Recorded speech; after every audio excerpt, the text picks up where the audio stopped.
Hey you guys, it's me again, the MetaVerse Explorer. Thanks again for watching. So this is another episode of the Star Atlas, episode 12 I think it is. We're getting up there, double digits now. It's looking good. Thanks everyone for watching.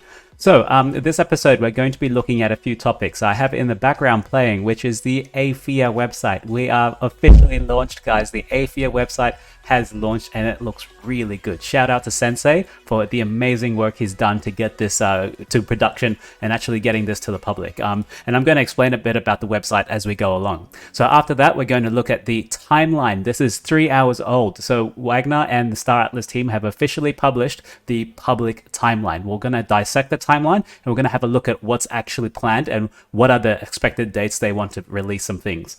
After that, we'll have a look at some of the recent articles as well. There was some treasure hunting articles and something about a bar and kind of the like some role-playing stuff that you might be able to do. It's all super interesting. And of course, at the end of the episode, we look at the current leaderboard and we look at who has the most assets in Star Atlas. Everything's starting to unfold, guys. It's getting there. So let's get to it. Thanks a lot for watching.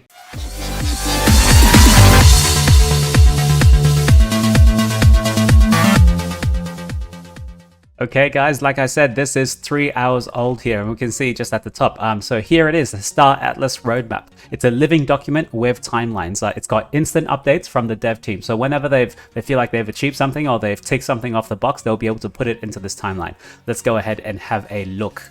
Now, it might look daunting at the beginning, but it's actually not that daunting. So they've got a little header here, and it's using Notion, which is a platform that they can use to publish some things. So let's have a look at let's dissect it a little bit if we can. So look on the left here, Star Atlas official roadmap and abridged version. So they've got some notices here, and they've got a timeline view here that we can change it to a calendar view. It makes it a bit easier for you to see. So let's look at all the way on the left-hand side. These are all the different kind of highlights or milestones for the actual game itself, for the mini game as well as the game. The entire thing is Star Atlas, you know. So let's read down the list. Meta poster releases, that was way in the beginning. We already know about that, and that was way completed. And I think that was completed in January 15. Awesome. January 15 to April 17. Website 2.0, we saw that, which is really cool now. The cinematic trailer has done, the mini game framework has done. I'm just going to actually increase the size so you can read these. Yeah, that's much better. Isn't that much better? Awesome. Okay, mini game framework, the asset marketplace has been completed, the Atlas and Polis launch, the factory module. Wow, that's something we haven't seen yet. The engine room, we haven't seen the engine room yet. The faction selection. Oh, actually, we might have seen these. They just have different names that we don't know yet. So the faction selection and leaderboards have already been done, and the player profiles have been done. Now, what's next? What's next in line, guys? It's these score, ship missions, and the Polis DAO. So I think these guys are close to finishing the score and Polis DAO. There's a global polish, which is, you know, just make everything come together really nicely. There's more mining, and these are acronyms, the MORE. I'm going to explain to you what they actually are. Ship missions tier 1. So remember, there are ship missions tier 0 up here, and there's also ship missions tier 1.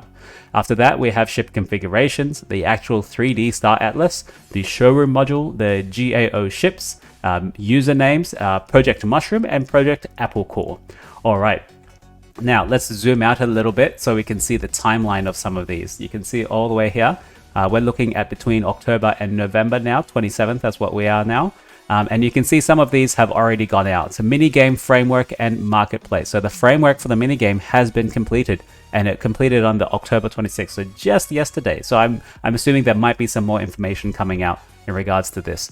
Let's have a look at some of the other things. Score. What is score? Click on score. And now, guys, I'll leave you the link down here below so you can watch it as well. So score, ship emissions on remote expeditions. Ship commissions on remote expeditions. Score. So which is, you know, you send out your ship to do a mission, and sometimes you get some Atlas or Polis. Enlist your ships. I'm going to increase it here so you can read it. Enlist. Oh, you still can't read it. It's too low. Let's go here. Enlist your ships. Enlist ships you own to your faction's fleet. Keep your ships supplied with fuel, food, ammo, and toolkits to earn faction rewards. Now, this is new. Toolkits. I didn't know we had toolkits. I know fuel was a given. Food we recently found out about. Ammo we always kind of knew. And toolkits. Toolkits, we don't know where these are from. So this is interesting. This is good. The first minimum viable product gamified loop using NFTs at the Star Atlas website. Yeah, cool. Now, next thing is the Polis DAO. Provide users with the ability to participate in Star Atlas governance via the DAO. Initial feature set will enable users staking to a variety of contracts. Staking, guys, probably single-sided staking. Yes! Both short-term and long-term, and earn yield along a yield curve based on maturity of stake. Additionally, users should be empowered to submit proposals and exercise voting rights on public proposals. Awesome, guys. Single-sided staking. Yes, that's what we need. No more impermanent loss by providing yield on Radium or Orca. The global polish, what does that do? Achieve tech and design excellence. Resolve rapid development in 2021 in preparation for 2022. Explore new navigational sitemap and implementation. Implement improvements throughout the existing minigame framework. Excellent. So that's like a polish. Now, what's more? More is mining operations resource excavations. MORE. Mining operations resource excavations. 1. Mining structures construction and upgrading. Mining structures, cool. 2. Space stations construction. 3. Raw material extraction. 4. Advanced materials crafting. And 5. Structured crafting supply chain operations. So this is the whole gameplay loop of the mining, extracting, refining, that sort of stuff, which is the more. Ship missions tier 1, we'll go there. Let's get to ship missions tier 0 first before we even look at ship missions tier 1. Now what I'm interested in is 3D at Star Atlas module. Listen to this, it's a fully charted game map, Star Atlas, viewable and playable in the browser. This also unlocks coordinates for ship missions, exploration, and mining actual owned land claims. This is awesome, guys. This is awesome. Everything is starting to come together so nicely. Now, let's look at the last two things, which is Project Mushroom and Project APPLECORE. Now, they've got some really weird names. What are they? Project Mushroom. Partial vertical slice playable. Ooh, I don't know what that is yet. Okay, hold on. I think I found out somewhere else what it was. I'm back, guys. Sorry, I couldn't find it. I thought I saw it somewhere. It might have been a mistake. My bad. And last but not least, we have the Project APPLECORE. So this is similar to Mushroom, where we don't have much information. Refined major module releases. This must be just things that the team isn't ready to tell us about yet. Some of the other mechanics of the game or kind of gameplay loops, that sort of stuff. We just don't know this yet. And don't rush them to tell you, because they're building this thing as everyone's going, you know. So what I like to do is I've bookmarked this myself, and I'm going to leave a link for this down for you below. Instead of the timeline view, I look at the board view, and that gives me a much better indication of what it looks like here. So these are some of the dates. July 14, 2025, that's when APPLECORE is going to be finishing. Well, that's just an indication at the moment. I think that's probably the major game. That's the full game, 2025. And maybe 2023 Project Mushroom, that might be the initial release of the game. We don't know yet. Let's change this to what is the most recent. So what's going to happen in the next month and a half? We have Score ship missions tier 0 in the next 30 days, November 18. So November 18, how many days is that? Like 20 days from now? That's when they expect the ship missions to be going out, which is really excellent, guys. Ship missions, awesome. And then in December, they expect the DAO governance to be going across. So, you know, voting slash staking slash delegating, that sort of stuff. Now, I don't know yet, but I might be putting my hat into the ring for a position on DAO governance. I don't know what structure it's going to be like at the moment. It might be just, you know, you have your own tokens and you stake your own. But yeah, I'm super interested in doing this. Awesome. Okay, so that's that, guys. Let's leave it there for now. Let's talk about the AEP website, which has just launched. Yay! All right, ladies and gentlemen, this is the Aephia website. It looks so slick. Sensei Yamura, he did all of this himself. I had a small part of it just for videos. But let's scroll down here. As you can see, they've got a video going in the background. This is our motto at Aephia: build, own, earn. That's how cool it sounds. So our kind of philosophy is that ships is the name of the game. You know, you need a ship to go exploring, you need ships to fight, you need ships to go and mine resources. So you need to be in the ship business. We are like we want to be a titans of industry. So we're going to build our ships, we're going to own them, and then we're going to earn from them. So let's join Aephia a bit later, but for now, this is the website. Aephia Industries, we've got more than 1 million assets bought. We're in all 3 factions, and we've got heaps of verified members. And even Shragnar was talking about us. If you're looking for a strong presence in Star Atlas, Aephia is the place. We are a top tier guild. We have a lot of OG whales in Star Atlas. It's pretty crazy. So we're not really focused on PvP, to be honest. We are an industrial guild. We focus on profit, and we focus on building. What we really like is it just looks awesome. Look at this. Look at this website. It just looks amazing. Fly with the best. Fly with us. Let's click on Join Aephia and see what it looks like. So this is a guide to onboard lots of people into the Star Atlas metaverse and also into our guild. This will help so many people that don't know the basics of how to get involved in Star Atlas. And these are just the beginning 3 videos. There are heaps more videos planned, so you keep an eye out, you'll see. So in the meantime, let's play this one so you can see. This is how to join our Discord, step 1 of 3 to join Aephia. Let's play it and see if you can hear it. Thanks again for choosing Aephia. The first step in the process of becoming a fully verified Aephia member is to join our Discord. This should only take you about 5 minutes. Click the link below that says Join our Discord. This will take you to the Discord page titled Welcome to Aephia Industries. Feel free to read about Aephia, our mission, and a little bit about us, but I'm sure you already know. At the bottom of this, click the Aephia icon. After this, you will be designated a role called the Aeppian applicant. You now have access to the public channels only of Aephia. To become a full member of Aephia, it's time to apply for a membership.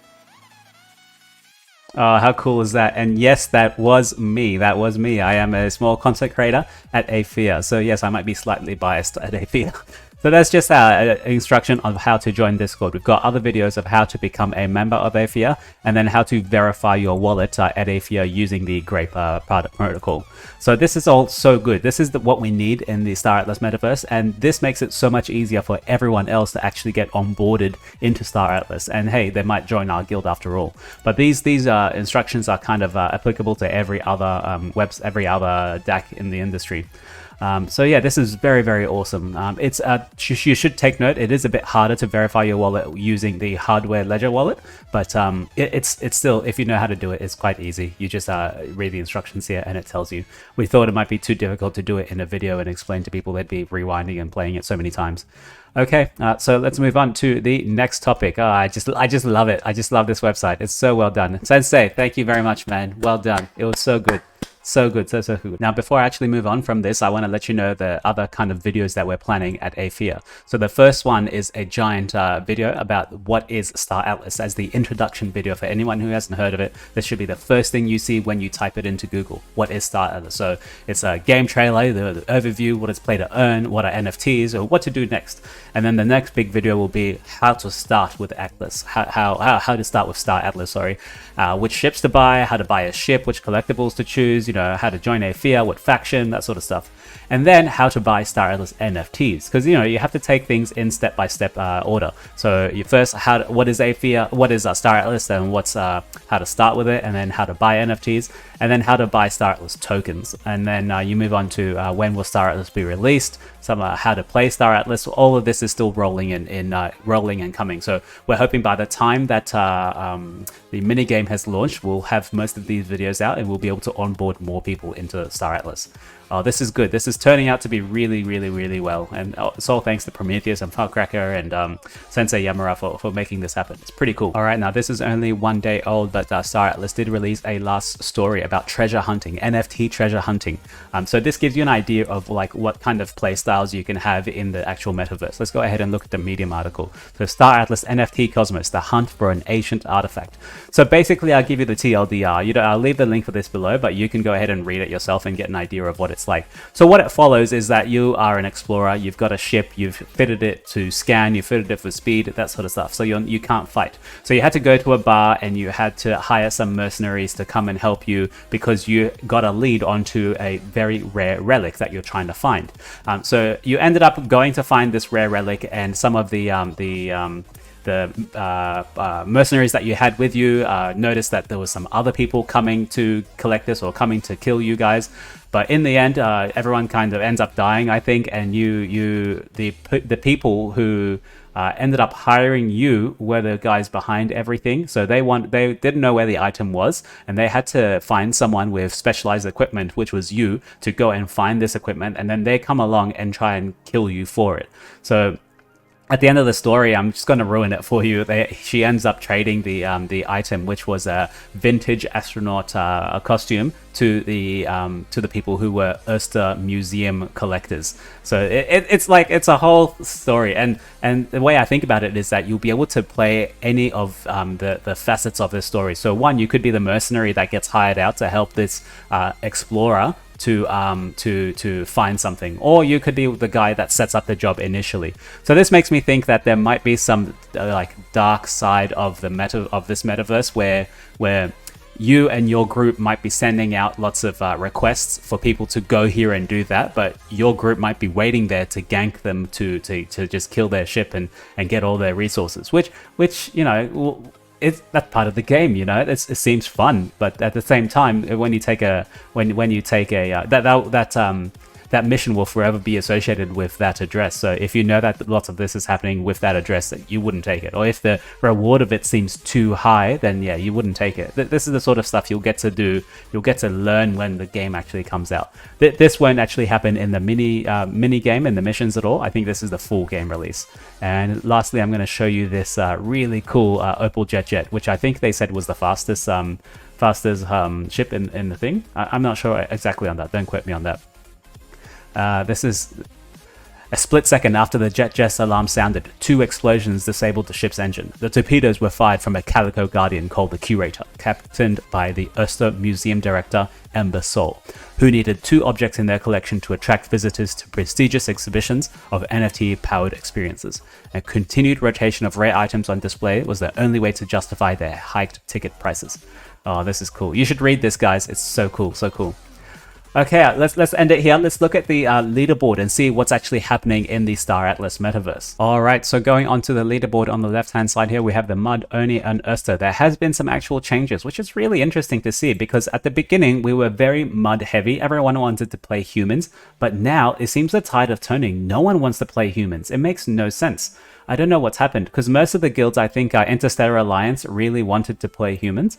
Now no one wants to. So look at the top, Mud territory. So they have nearly $10 million in total asset value just in for being in Mud. Oni has 8.9, so like 9 million, and Oyster has 8.5 million. And look at the players, actually. The total player count is 8.5k in Mud, but in Oni it's 10k, and in Oyster it's 9.1k. So before, this was the Mud was leading by a large margin, but now everyone seems to want the Oni and Oyster. But hey, that's the loop that they wanted. They wanted, because as if you didn't know, the rewards are split evenly between all the different factions. So if you are in Mud faction and there's 1 billion people in there, you got to share all that reward with 1 billion people. Whereas if only has 10 people, you're going to share it with 10 people, which is more attractive for you, which gives you the more return. So you got to choose wisely. So what I actually think is going to happen now, that the people are going to see that Mud will have a lot less people, and now people are going to start signing up to Mud, and eventually it's just going to even out all the way. There won't be a single faction that should be too much more saturated than any of the others. Let's look at some of the top players, shall we? This guy is still number 1. His total asset value is $800,000 to play an online game, guys. Oh, this is awesome. Then he totally eclipses the next person, which is 270k. So this is nearly twice as much, 3 times as much. 250k. You got a couple. So Oni, Oyster, Oni, Oyster, Oni, Oyster. Where's the Mud? Mud is the 13th. That's crazy. It seems like, oh, now it goes a bit to the Mud. So all the top players are not Mud. I wonder what that's going to say. A lot of the economic activity might not be happening in Mud. Well, yeah, that's true, because they're not actually an economic faction. They're more of the firepower and I think speed. I think the Osters and Oni are more diplomatic and trading / mining. This is so interesting to see how this is playing out. And I also love these the badges next to their avatars. So soon, we should be able to replace these addresses with their actual player names. Mine will be the MetaVerse Explorer! Yeah! Okay, that's it for now, guys. I'm going to leave you here. I'm going to leave you and love you. Thank you very much for watching. Please subscribe up here for me. And next episode, we don't know what's going to come up. Maybe it might be the mini game launch in November. Let's have a look. In the meantime, if there are any updates in Star Atlas, I will try to keep you updated as soon as I can. Okay, in the meantime, thank you very much for watching. Ciao.